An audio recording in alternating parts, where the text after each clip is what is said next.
এখন আমি কিভাবে আইছি আমি নিজে জানি না, কিসের জন্য শয়তানে আনছেন। আমি অসুস্থর জন্য চাকরি করতে পারি না, আমি অপরটা। আপনার নাম কি? আমার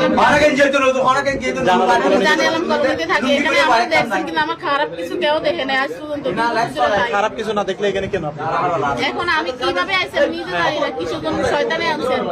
আমি যুবক ছিল, তাই একদম আমারে বলছিল যে হুজুরের সাথে কথা বলো, মসজিদের ইমাম সাহেবের কথা বলো, তোমার কিছু টাকা উঠে দিলে তুমি চিকিৎসা করতে পারবে। তো ওনার সাথে আমি কথা বলছিলাম, বলছিলাম মতন উনি বলছে জুমার আগে আইতে, আমি জুমার আগে আসতে পারি না, আসরের আগে আইসি। আর ওই মানুষই বলছে আর আমার কিছু টাকা দিছিল, ওই মানুষে দিছিল, তাই ওই টাকা দিয়ে আমি ওষুধ কিনে খাইছিলাম। আমি চাকরি করতে পারি না। তাই এরপর দিন সকালে আমার ডাকছিল, আমি যার সাথে কথা বলে 2 বছর ধরে ওর লইগে তাবিজ দিবা, আমার একটা ছবি আছে হুজুরের, তো একটা ছবি দিছিলাম। ওই তাবিজ দিতে আইসি আর আমার মানে আমার কি মন্ত্র বলে আমার সবকিছু ভুলে বলাইছে। আমি চিনতে পারি না। এখানে আনছে, এখানে জানালাম 1 তারিখ,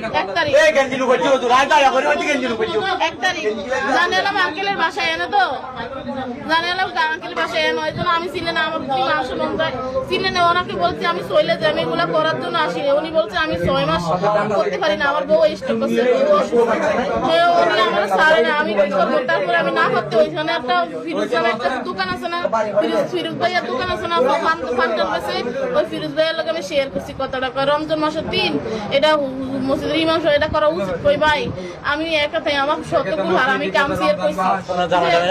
আরে ভাই